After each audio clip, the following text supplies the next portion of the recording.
G'day you mob, and welcome to the very first episode of The Goss.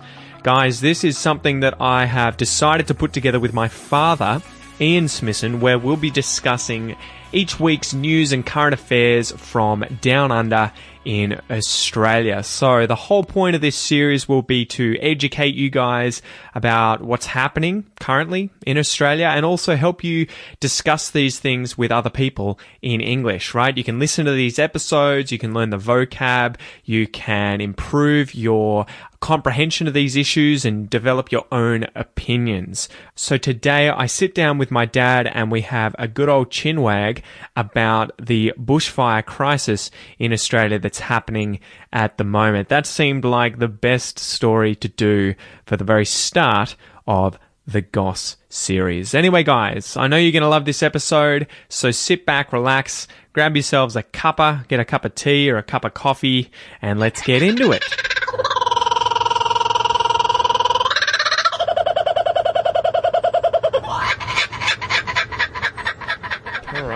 So, Dad, g'day. Welcome to this episode of Aussie English. G'day, Pete. Good to be back. It's good to have you here. Yeah, well, yes, given the weather outside. I know. So, get your drinks open. I guess, I don't know if you're going to have that kombucha or not. But... Oh, yeah, why not? So, this is going to be the first episode. Sound effects, nothing else. The first episode, I guess, of something like Chin Wags with Dad. I don't know what we'll call it. I'm sure we can come up with a worse name than that. But the basic idea... This one's good. Hang on. What have we got here? It's surprising me. The kombucha, yeah. Apple, pear and ginger. Yeah, it's not bad. Cool. Especially with no sugar, so it's nice and dry. Yeah. So today the whole point was talking about, well, I guess the whole point of these episodes was to talk about current affairs, things going on in Australia, because you're a fountain of knowledge. Ha! And very hard to stop talking as well. Well, what I don't know, I just make up. So exactly. I'll leave it to your listeners to work out what's the truth. They can Google it afterwards.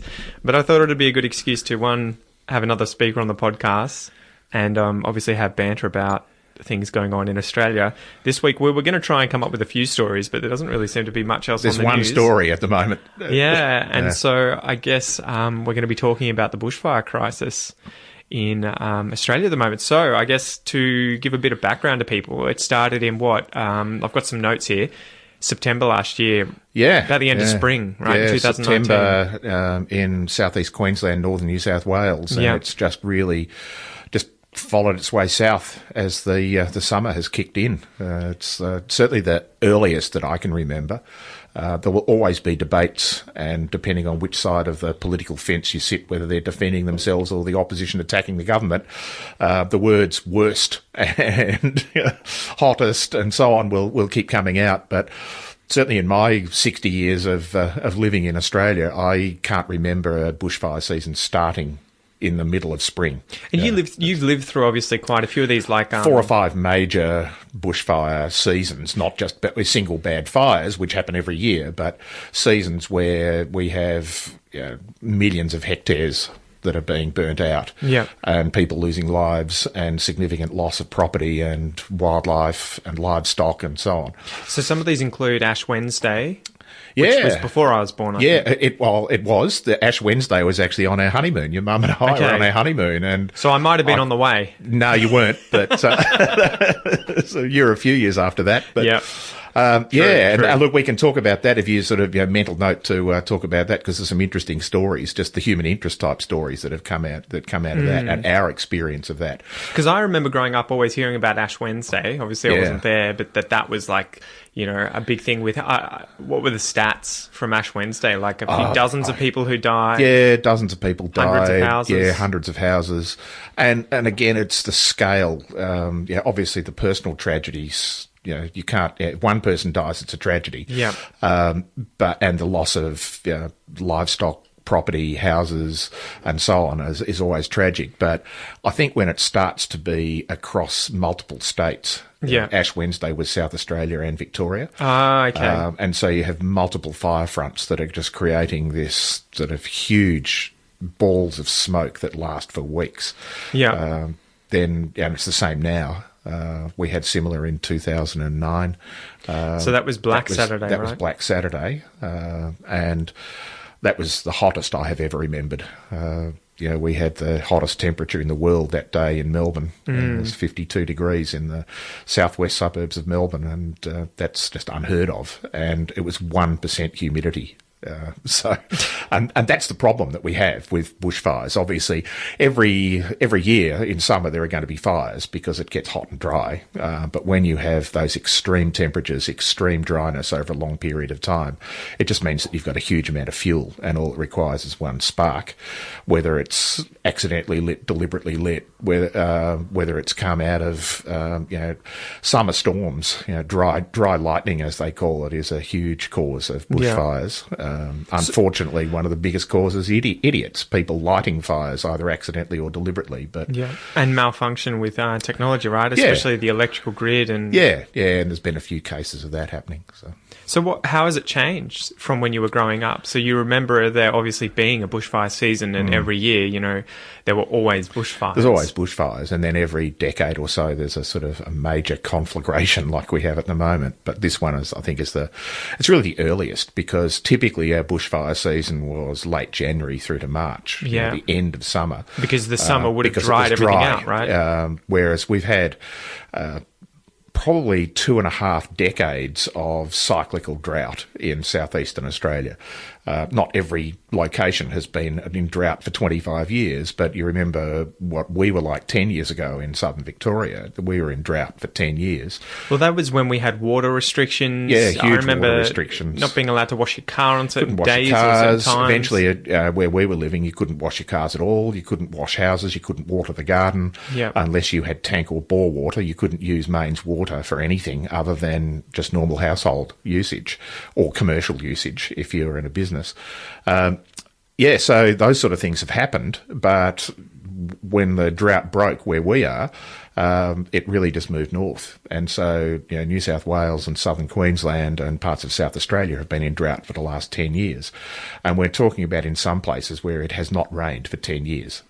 There has been, typically the usual working definition of a drought is that less than the annual rainfall, on average annual rainfall.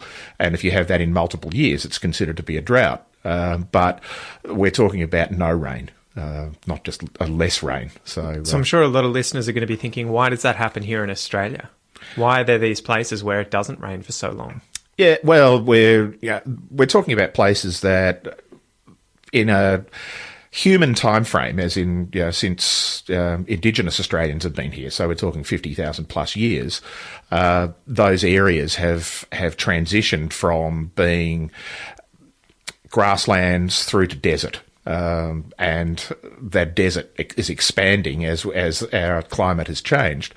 Over the last 20 or 30 years, though, with these significant droughts, we're talking about farmland that has traditionally been in getting rainfall every year, and you can grow crops and so on. Sometimes they're in irrigation areas, sometimes they're not. But now we're getting those places in areas where there's just no rain. And those places are not in real danger of fire because there's nothing to burn. But what that means in places where there are forests, and traditionally forests require a fair amount of rainfall, but if you've got a place where it hasn't rained for months over winter, which would typically be our spring would typically be our wettest months in those areas, you've got places where it hasn't rained for months, and then it starts to get hot. All of the undergrowth is either dead or dry. And so all you need is a spark and it goes. And eucalypt forest, which is most of our forests, eucalypt forests, because of the oil in eucalyptus leaves, explode into flames. And that's an adaptation, right? So that they burn quicker. They burn quicker, so that the hotter. Plants don't die themselves. The plants don't die themselves. Usually. But when you're getting... we're getting temperatures in these fires because of the amount of material that is burning in them that is just beyond that capacity. Well, some of the insane stuff, to jump into the human stories of this, was that I've seen on the news, say cars that had aluminium engines or parts of the engine that were aluminium, or the wheels, the hubs on the cars, magnesium and aluminium, just melted onto the ground everywhere, running down the hill. Looks like mercury or something. Yeah, so if you're getting temperatures over 1,000 degrees Celsius in these fires, and they're burning for so long in places because there's enough fuel for them to burn. It's not like they just blast through and they're gone in seconds or minutes. They're burning for hours. And so that, it's ridiculous, the damage that is being done. Well, and there was another story of someone, I think, out in East Gippsland who had a kiln. They made pottery and they'd left the pottery outside of the kiln in order to, before it had been, what's the word? Fired. Yeah, it's been dried. And then it was naturally fired by the bushfire. So when they came back, the pottery that was just clay, wet clay prior to that pottery was ceramic because of the heat. Yeah, I know. Just it's insane. Crazy. Yeah. So some of the stats, I guess we've lost 16 million acres, which is almost 65,000 square kilometres. Yeah. Right, which is sort of the equivalent of the southern portion of Great Britain. Right, 2/3 of England. Yeah. Yeah. So to put that in context, almost the size of Belgium, I think someone was saying. It was massive, right? You know, it's the equivalent of... And I remember them talking about... it's as big as about a third of the states in the United States, the smaller states. Yeah. As big as, or bigger than any of those individually. Yeah, it's insane. And when we were worried about the Amazon burning... That was, I think now it's probably about a tenth of what Australia's lost, what was going on with the Amazon. So we've had probably 500 million animals. We're likely... And that's vertebrates. Vertebrates, exactly. Not insects or plants. Insects, plants, yeah. Yep. So, 2,500 buildings, including 1,300 houses. 25 people have died. 6 people are still missing in Victoria. And then we have obviously the smoke and air quality issues. We've got smoke reaching New Zealand. Across 2,000 kilometres of sea. And look, we have where we are, we're hundreds of kilometres from the major fires in South Australia and eastern Victoria. Yeah. But look out your window at the moment. We've got a visibility of probably 400 metres. Yeah. So that was what surprised me. I wasn't expecting that, but then when I obviously realised that Kangaroo Island and some other places in South Australia are up in flames as of a week or so ago. That smoke's potentially arrived because typically our weather comes from the west, and so that air mass will move over from the west. But then we get daily on whichever the direction the wind is going, that will come in as well. And at the moment it's very still, so I think it's that air mass coming in from South Australia. Yeah, it was very funny waking up this morning and Kel's like, "Can you smell all the smoke?" And I'm like, "I can't inside." And then as soon as I went outside and I was like, "Wow, it smells like someone's got they're burning a fire in their backyard or something." Yeah. So Sydney's been covered in haze for weeks as well. And Canberra. Now, I looked this up this morning. So the normal air quality index, however they measure that, is numerically that's safe is 66. Yeah.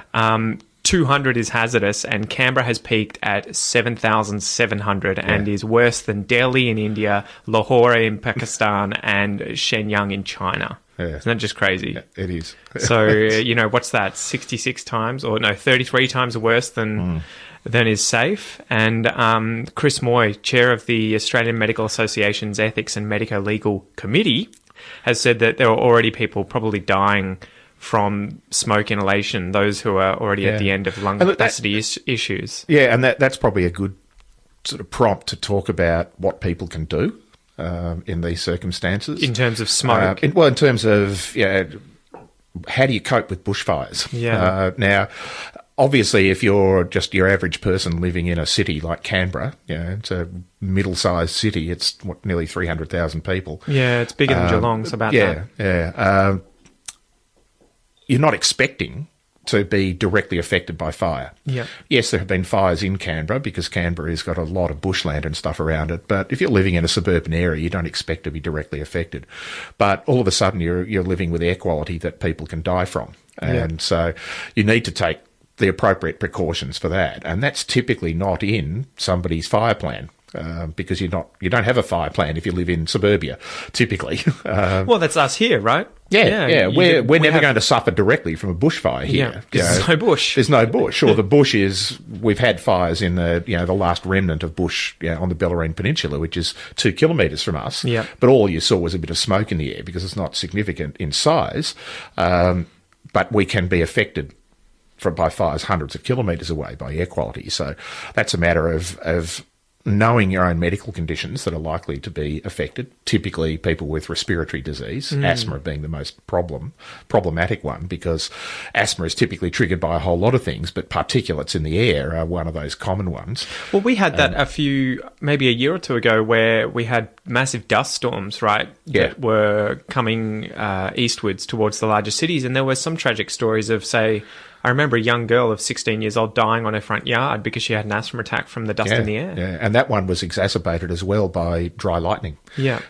Because lightning affects the, and I'm not an astrophysicist here, but lightning and thunder, obviously thunder is what we hear, lightning is the actual event. It affects the quality of the air by doing something to the particulates as well. I think it electrifies them and they clump together, so the particulates get larger. And really? Yeah, and that's something that, I'm asthmatic, but I'd never heard of it. I'm 62 So it's like static electricity, right? Yeah, making it is. things attracted to one another. So that the problems that you have in the atmosphere get worse. So all of a sudden now that's something, we're getting warnings for asthmatics that come out saying, look, there is thunderstorm activity, and if that thunderstorm activity is coincident with already having smoke or smog in the air, then it is likely to affect people. It's very bizarre though, isn't it? Because it's kind of like the smoke isn't something most people plan for, as you say, and it's almost like, I know you with your parents, both of your parents were heavy smokers, and as a result, you never smoked, but you suffered from asthma. Yeah, likely, at least it was exacerbated by that. And everyone knows secondhand smoke is a big deal, right? You wouldn't smoke inside a car with the windows shut with your kids in the back, at least most people. But that's almost what's happening here with bushfires. Yeah. And that the average person like me who thinks, oh, well, the bushfires aren't going to affect me because there's no bush here to burn, you forget that the smoke is quote unquote like secondhand cigarette smoke, which could just, linger over like if I were living in Canberra, the fires aren't there, but you're inhaling probably the equivalent of a pack or two a day if you just go outside. Enormous amounts of particulate matter. Yeah, that's crazy. So do you want to switch gears onto climate change? Yeah. And talk about, I guess from when you were younger, was climate change a worry? Was it associated with the bushfire season? Was there anything going around where you were worried about that exacerbating things at the time? No, really. From my memory, the first times that we started, I used to be a high school science teacher, so the first time we started to think and talk about human-induced climate change was in the late 1970s, early 1980s. So when I was a child in the 60s, we didn't think about climate change. We didn't even think about looking at data to see if there was any climate change. You just expected that there would be differences annually, and those differences were plus or minus the norm, which is what climate is. It's just the averaging of weather. And so we didn't really think about that. But now we're obviously highly concerned about these things. And climate change doesn't cause bushfire.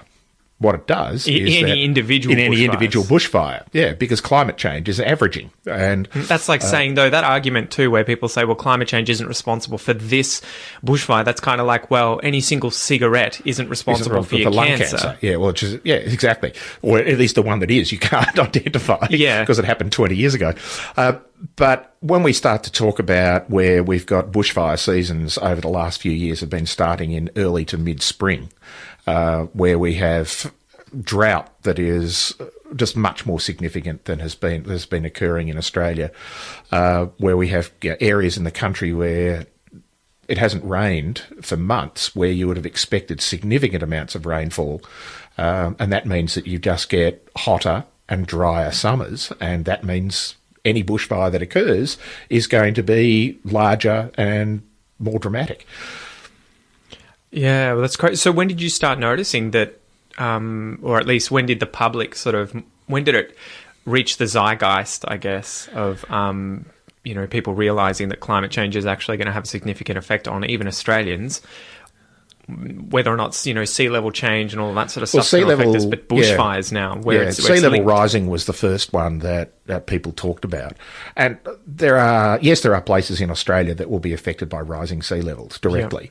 Obviously, there are far more of our Pacific neighbours that will be directly affected. There are countries where the highest point on these islands is tens of metres. Yeah. And so significant parts of their country is just going to disappear if the sea level rises a metre. And evidence of sea level rising is always going to be debated by people because, again, it's an averaging thing.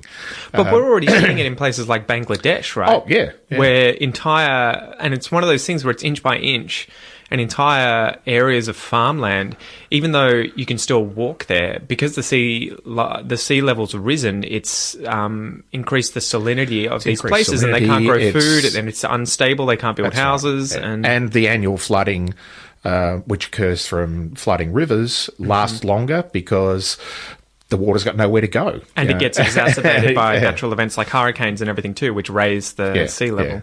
And look, there have been things where we've been watching glaciation disappearing. Glaciers in New Zealand, Canada, especially now that Europe, they're red and brown Greenland, from the smoke. Exactly. Those glaciers are disappearing in my lifetime significantly. Places in New Zealand that I went to in the 1970s where you could walk from in a couple of the glaciers on the South Island, you could walk from the little tourist office, where you bought your ticket to go and visit the glacier, and it was a few hundred metres walk. Now you've got to get in a bus and travel kilometres to get to them, and so those glaciers have retracted quite significantly. The same thing in Canada and the same thing in Greenland, Antarctica.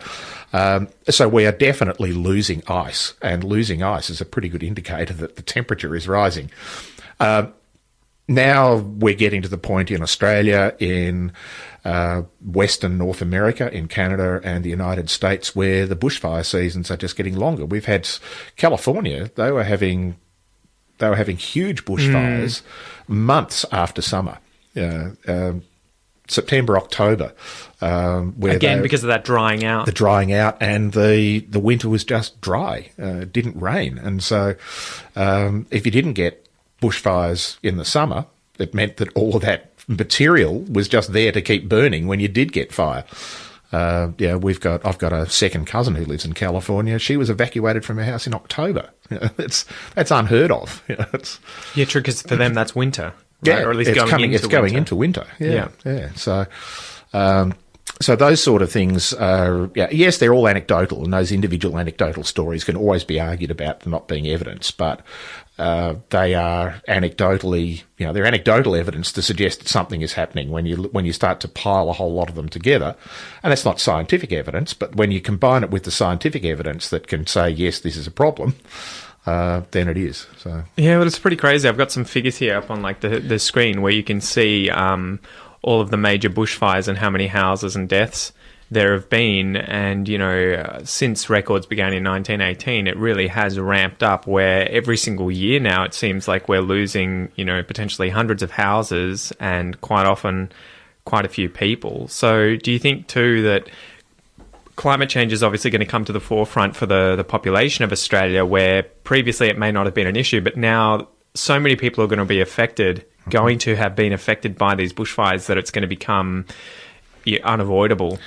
Yeah, and look, those figures at face value look like a problem, but the counter-argument to those is always, well, the population is increasing, so there are more buildings and more people and so on, and more likely to be affected, which is all true, but they are indicative that we do have a problem. But that's also not necessarily an argument, because the population's increasing and we're living in more areas that are already susceptible to bushfires, right. That's still a problem, right? Is. Even if the bushfires remain it's the still same. Indicative, yeah. So, and we can't, even if you're right, even if nothing was actually changing with our climate and the bushfire regime, the fact that we now have more people living in areas that are likely to be affected means that it is a bigger problem. And when you then combine that with the other part of the story, which is that there are differences in what's going on. The bushfires are worse. They're happening earlier. They are more likely to happen at an increasing rate over the next few decades unless we do something. Well, and going on from there, I saw this on Reddit. G'day, mate. That was the first half of this episode of The Goss. If you would like to continue watching or continue listening to this episode, make sure that you sign up for the premium podcast or academy memberships at aussieenglish.com.au, where you will get full access to these entire episodes of this series and much, much more. You can go check that out using the links below, or just go to aussieenglish.com.au. Once again, thank you so much for joining me, mate, and I will see you next time. Peace.